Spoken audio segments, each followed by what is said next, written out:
quite yet because it's not 5:01 yet.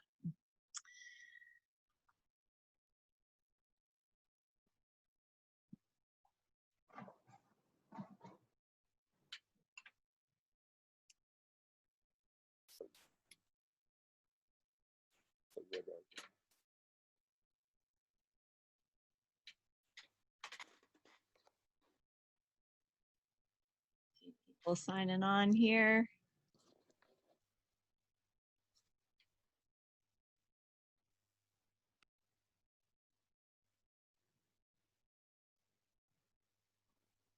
Welcome, Kathleen. You come on and you're muted. If you want to unmute yourself and say anything, you can click the little red microphone there.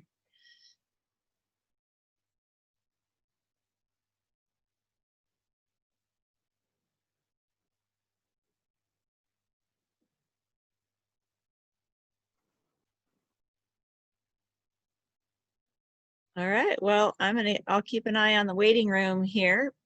There's somebody coming in. But we're gonna get started. Welcome to 501 Wednesday. Yeah. So for those of you who have not been to a 501 Wednesday before, it's a weekly Zoom focusing on the people, personalities, places, and wines of the Slow Coast Wine Collective. And I'm Paula Dooley, and I'm your host tonight. And I'm so excited to have Eric, one of my favorite people in the biz here. And yes, Eric is the winemaker at Talley Vineyards, and along with his wife, Kate, founded and is a winemaker for Ann Albert Wines. Yeah. And we're going to talk about both of those today. So first, I always like to know what you have in your glass, Eric, or glasses in my case. But yeah, I have my my Zoom tradition is when I get home from the winery, I have to, drink have one beer, right, and then move on to a little Chardonnay. I actually have that the 2017 Ann Albert Biennacido in my glass right now, because that's the bottle that I gave you earlier today. So I figured, hey, I should probably open this up, and at least we're on the same page on one of the wines, Yeah, well, it's delicious. I had a Coravin to get a taste of my Talley wine, and then I ran out of gas before I got to the Ann Albert. So now I get to drink the whole bottle tonight. That's great. I'm sure Steve will appreciate that. Yes, he will. That's right. So as you said, I have the Biennacido Chardonnay, Ann Albert Biennacido Chardonnay 2017, and then from my cellar, I have a 2015 Talley Stone Corral Vineyard Pinot, which is fun to talk about later. Yeah. So I'm keeping an eye on the tasting on the waiting room here. If you see me look around, that's what it is. So why don't we start talking about Ann Albert, and when did you start that, Eric? Yeah, so our first vintage was 2015. So I guess to probably back up a little bit, a lot of people want to know who is Ann Albert. It's not a person really; it's people. It's my wife and I, Kate and I. It's our middle names put together. So she's Kate Ann Johnnson, and I'm Eric Albert Johnnson. And we thought of a bunch of cool Latin names, and it just it didn't resonate personally. So we decided let's jam things together. Kind of steal a little bit of Steve's middle name magic, and kind of go with that.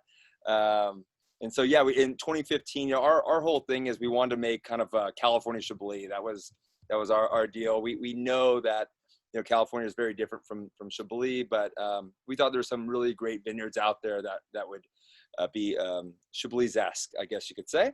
And so 2015, we were able to get some Zodovich Chardonnay from Santa Rita Hills. At that time, Ryan Zodovich was the winemaker out there, and he kind of hooked me up, where we became winemakers the same year in 2010. I was obviously at Talley. And then we were able to get the Biennacido, which is what I have in the glass right now. And, my thing working at Talley a lot is old vines. We have a lot of old vine Chardonnay. And so I wanted some old vine Chard, and Biennacido offered us some stuff from 1974. And I think, the Millers and Michael Bergelli at the time. And so that was really cool. And so that was our inaugural vintage, was 2 Chardonnays, just what people need more of, right? It's a workhorse, though. People love That's Chardonnay, It outsells all the other whites, like, I don't know, by a factor of 5, I Yeah, think. I'm Yeah. sure. Right. Yeah, exactly. And I love Chardonnay, so today's show is not to compare and contrast the two brands, but it is really different from the totally, Talley Chardonnays. It's totally. yeah, I love it. Yeah, I like both, but as soon Yeah, as I tasted it, I was like, wow, okay, we got a different yeah. thing here going. Well, yeah, and intentionally, I guess one of our big things was we wanted to play with grapes in Santa Barbara County. Obviously, I don't do that at Talley because we have great vineyards in Rio Grande Valley and Edna Valley, and so the other thing was again the Chablis so no new oak. It's all native. It's native fermentation. Primary goes through secondary fermentation as well, native, and I age it for really about 16 months surly, about 14 months of that, no sulfur as well. Give it a little sulfur just right before bottling and rack the bottle. No filtering, no fining. I don't heat stabilize. I don't cold stabilize it. I just do my thing, which is my I guess you could say lazy hands-off winemaking, but it's just something that I want to do from a philosophical standpoint and really just kind of show off these vineyards, make it really transparent for what we're doing. But it's really clean and crisp and delicious. Yeah. Thank you. Yeah, I dig the 17. It's a great vintage. So. And then I told you I was going to bring this up because I'm so intrigued that you make Gamay. Yeah. In the United States. Yeah. So yeah. my question is did you find Gamay or did Gamay find you? I guess early on Gamay found me, and then I finally found some Gamay. Like you and I discussed earlier, there's really not a ton of Gamay planted in California. There's more and more every year, that's for sure. We wanted to start our label off with Chardonnay and Gamay. We just couldn't get Gamay until our third vintage. And luckily enough, Martian Ranch, which is outside of Los Alamos, east side of 101. It's a biodynamic vineyard. It's really the oldest Gamay vineyard in Santa Barbara County. And we always wanted that vineyard, but they wouldn't give us the fruit, which happens a lot for great vineyards. And finally, we wore them down and we got some fruit in 2017. And so love Gamay. We make it in that kind of Cru Beaujolais style, which is red wine, normal red wine style for Beaujolais, for Gamay in the Beaujolais region of France. It's our Gamay, I wish I had a bottle for you right now. I will get that to you at some point. I'll get it. Yeah. So we do about 75-80% whole cluster on it. Really try to get some carbonicness, so really fermentation within those berries. I like the lifted aromatics we get. I like the kind of pop of light kind of flavors that you get from that. And I try not to mix it up a lot because I don't want to taste a lot of stems. I want to taste the fruit still and taste the vineyard, but I feel like, great Gamay has some sort of carbonicness to it. And so we do, that's our kind of our fermentation method, and then all neutral oak again. So we're not like Kobe Parker Garcia, he doesn't like the Ann Albert brand because I don't buy any new oak. It's hard, but again, it's, philosophically just kind of what we're doing with the brand. And again, it sets us a difference from Talley. That's for sure, in the more traditional Burgundian winemaking style. Would you say that from a drinker's perspective, like in a restaurant or something, Gamay is just like one standard deviation from Pinot? From Pinot. Still has sensibility of it fits where Pinot fits. Would you say that? Yeah, I absolutely agree. I think Gamay, much like Pinot, it can really be all over the place. You can, my wife Kate and I were actually just talking about Gamays, around the world, and it is like a cousin to Pinot. It's like right there with Pinot. And I think a lot of people, it's easy sale for us because I think so many people are familiar with the characteristics that Pinot Noir has. But in saying that, some vintages like 2015 in Beaujolais, you're talking about 15% alcohol on some great one, these great properties in some of the great appellations there. So weather plays a very huge factor in Beaujolais, and so it does here as well. That's for sure. But I think that the freshness, the energy that Gamay has what draws people to it for the most part. You know, it's not heavy for even 15% Gamay. A lot of them actually still they're pretty nimble on their toes. To me. Well, in preparing for today, I went to Wine Folly to look at like where's Gamay planted in the world, and there's a pie chart, and France gets like all but the tiniest little slice, and then there are 5 other countries, and then the U.S. is lumped in with other. we didn't even make our own pie slice there. Yeah, Niagara. You know, there's a lot of Gamay over there in Canada. Up there, I think you guys know Dimitri. I think you know him. So he's dropped off some Canadian Gamays for us, and kind of opened that door for us. And there's more in Oregon now. I mean, it's expanding, that's for sure. There's a little bit more wars in California to get more Gamay. We're fighting those wars. We're luckily, you know, in 2018 2019, my vintages are all off. We were able to get some Presqu'île Gamay out of Santa Maria Valley, some of their early stuff, and that's fun to work with. And Martian actually just gave us, it sounds scary, I think Steve's gonna go crazy when I say this, 3 times the amount of Gamay that I've ever had before. So we sell out very quickly. We need more Gamay. It's just something that we need to do, and there's not a lot out there, so we will corner the market. I will be okay with that. Yeah. I saw on your website that the 18 is sold out, and do you have a projected release date for the 19? Yeah, as soon as the labels show up. Yeah. I'm just waiting for labels right now to bottle both of the Martian and the Presqu'île. Originally I wanted it to come out beginning of July, and with COVID and all this stuff, things have just been delayed to get to it. So I'm hoping that it's in bottle in the next 2 weeks. I love real answers like that, because there's so many times that the real answer is waiting for a label or waiting for a glass or waiting for a schedule where you can make it happen. Winemaking is logistics. You know, that's what takes up most of our time, I'd say. Yes, it's true. Well, we should probably talk about Talley Vineyards now. It's your day job, and one of my favorite places to drink wine from and visit. Love those people. Yep. And we all know about Chardonnay and Pinot Noir, and we'll come back to those. But what's new happening at Talley?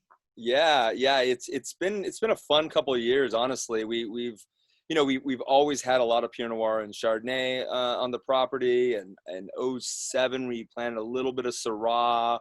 But other than that, it's really the things we've had the entire time. Sauv Blanc and Riesling we've actually had since 1982, so we've always kind of had those going. And then I finally, I doubt Brian's watching me. He'll watch me eventually, but we opened up, and it's like, let's diversify a little bit. You know, Talley's closest neighbor is John Albin, really. Slide Hill's right there as well, Rhone producers. And so we took some cuttings from Slide Hill and from Albin, and we planted more Syrah, we planted Grenache, and the most fun thing that we planted was Gruner Veltliner. And that was planted in Oliver's vineyard in the Edna Valley. You know, Gruner is it's super fun, light. I think the kids call it crushable wine nowadays. I'm surprised how good it is. 2019 just out the gate.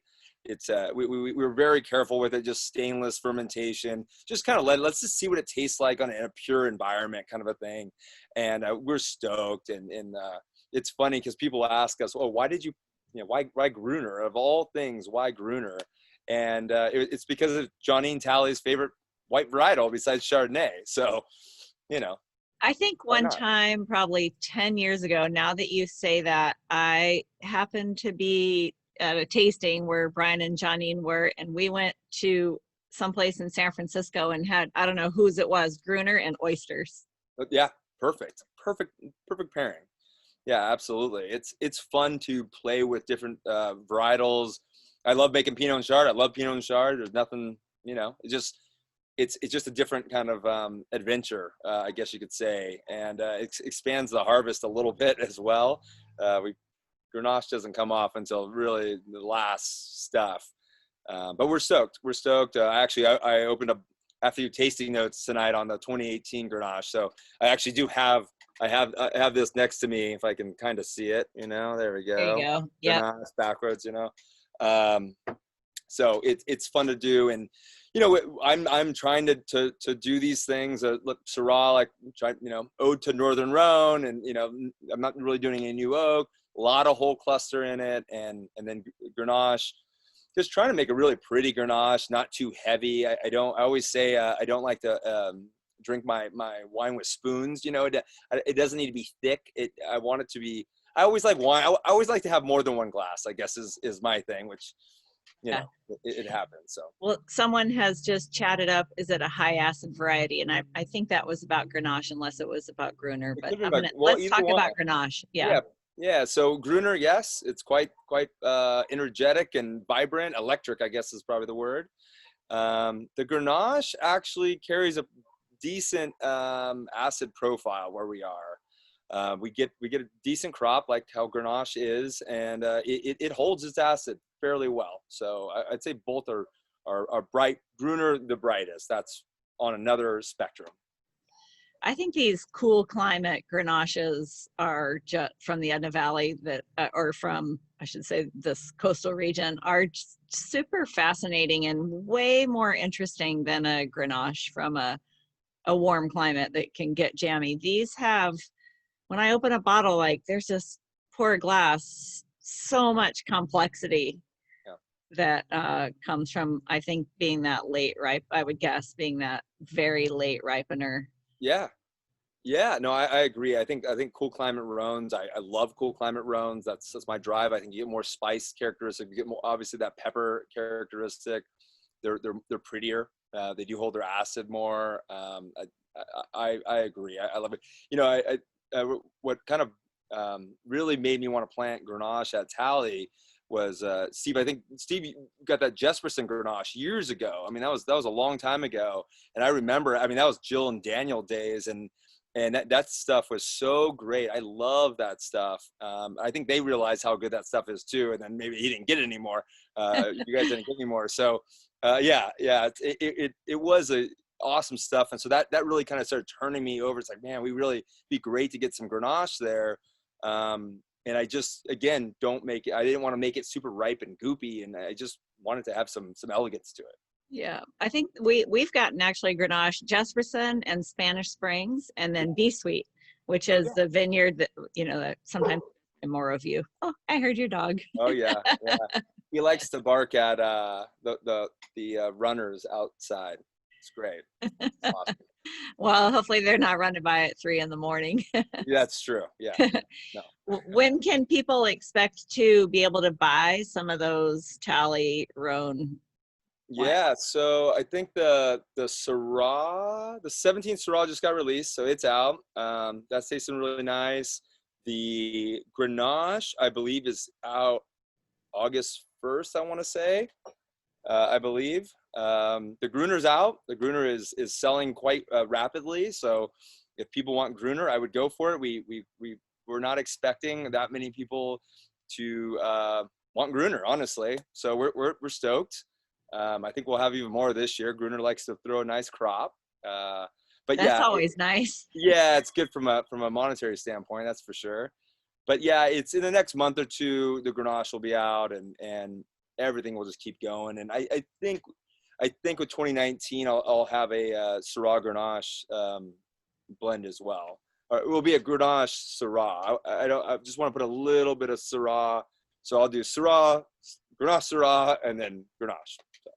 It's a great combo. And we have a question too about Chenin Blanc, the room that was. Yeah. So Chenin Blanc, I mean, frankly, I'm trying to get Chenin Blanc in this next year. So I hope 2021 we get Chenin Blanc in.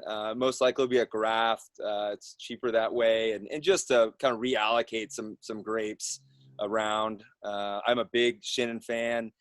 I think that I think Edna Valley. I think the success that Center of Effort has had with their new Chenin. I think that's great for Edna Valley as well. I think Albarino's kind of been there for a while. And there's a lot of Albarino out there. And I think bringing another white varietal that's not Chardonnay is going to be huge. So I hope by 2022, if I graft, I'll actually be able to do this again. Well, hopefully in person by 2022, and have a Chenin bottle though. You guys can have a whole aromatic white flight. Yeah. Talley. Yeah. Exactly. You have a nice great. holding in the aromatic white category. Well, let me ask you, how does one go about buying the Ann Albert wines these days? Do you have a wine club? Yeah, we're the worst wine club members of winery out there. We're so bad about forming it. We just how everything has kind of worked out. We're not, our wines just aren't on the right page. So, but yes, we do have one. We are the 17s will go out. One of the parts of our thing is we age our Chardonnays in bottle for a year before we release them too. The first year it was a little hard because that's no money for quite some time. But we figured that out now. So yeah, go to our website, annalbertwines.com. And you can go on there. You can buy our wines there. You can join the club, check out our stuff. You can always email us. And Wine Sneak always has our wine. I mean, Ash and Mary have been huge for us. There's a couple other places around town, but I don't know if any of them are open right now. is the issue in our current state. So. Yeah, everybody's had to learn how to ship and do curbside. All these little retailers that were not set up for that. Yep. It's not super easy for them to make that transition. Yeah, it's different. It's nice what Talley has out there with the space. You and I talked about that yesterday. It's that the wide space is good for our current situation, and you can get any wine you want there. Curbside, you can taste out there, spaced out. They've done a really good job making sure it's a safe environment. Yeah, spacing people out is being outside, and spacing people out is where it's at, man. People don't want to go to confined places. No, sure. Not at all.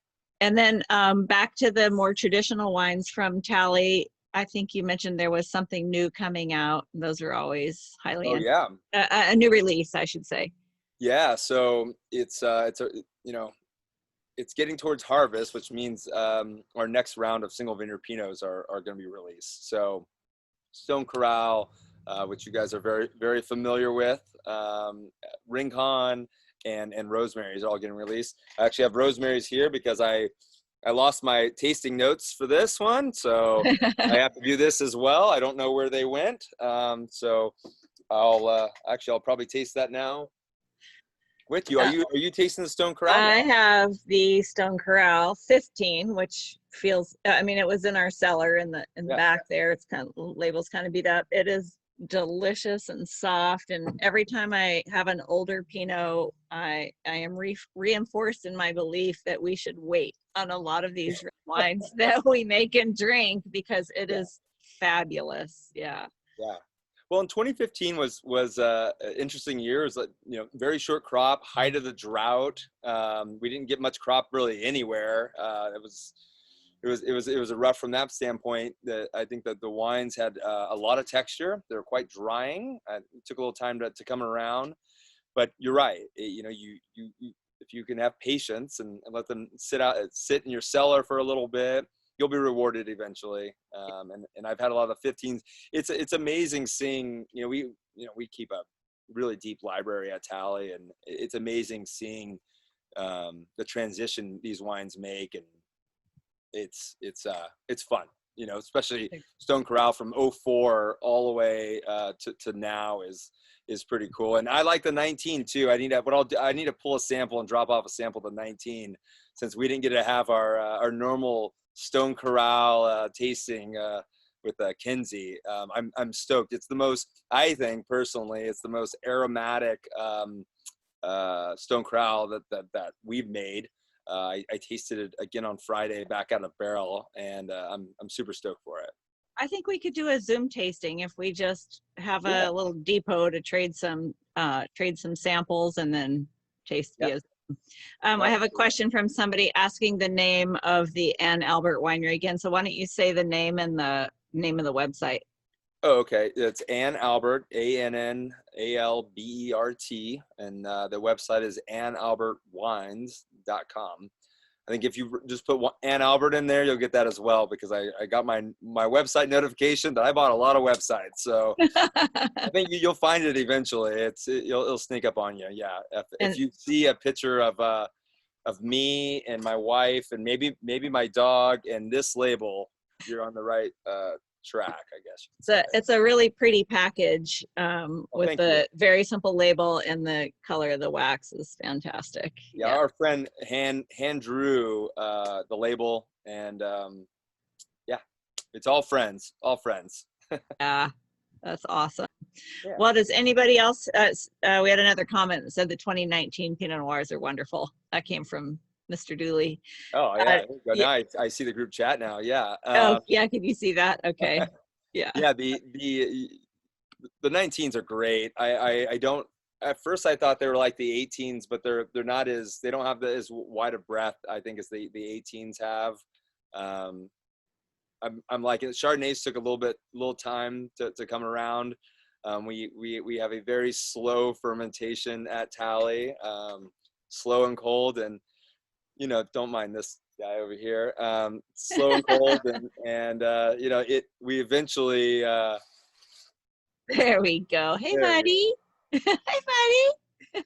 That's Gary. He likes to crash Zoom meetings.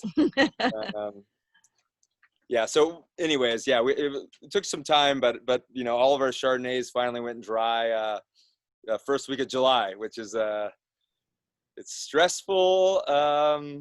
Yeah, I think we had some of those as well. Yeah. Yeah. I'm glad I'm not the only one. And I can't believe that it's July anyway, as far like Steve and Trace taste in the cellar when they're doing stuff with the wine, but we haven't had a crew here. Everybody's working remotely. So we really haven't done any tasting. I haven't tasted the 19s in months now. Yeah. They taste them, but yeah. Yeah, it's going to be a bizarre year. Oh yeah. Yeah. It's blending season for me. So all I've been doing for probably the last month is tasting and trying blends and trying to figure that whole thing out. And thankfully this week I finished. It's another thing. It's just, it is very nice. Again, going back to Chards, that when you go back, you bring that thief into that barrel and you're like, oh, it's clear and it's not sweet. That's pretty awesome. So, it's just I think there's a lot of other people that were worried that was not going to happen. So it always happens. Brian. yeah, Brian, other people, whoever. I worry. Steve doesn't worry so much. I like to worry about things. Yeah. I try not to worry until I have to worry, I guess you could say. Good. That's a good attitude. That's why I have I'm getting wider and grayer, so it's all the stress goes to the beard. Yeah, for sure. Well, thank you, Eric. I appreciate it. I don't have any more questions coming in the chat. Next week we have Nathan Carlson from Center of Effort, and there's so much happening over there. I don't know what our topic is going to be, but we have lots to choose from because that place has been completely transformed in the last couple of years. Yeah, can you ask him how they made their Chenin Blanc so I can just know and learn from him, because it's delicious. I will put that on the list because I said, we could talk about concrete eggs, but Chenin Blanc would be a good one because nobody else is making it around here. I don't think so. I think they are the only ones. That's all right. Pretty cool. Yep. All right, Eric, thank you very much. Yeah. Cheers. I've had fun with my double-fisted drinking here. Yeah. All right. Cheers. Ciao. Cheers. Bye, Paula. See you, Steve. Bye.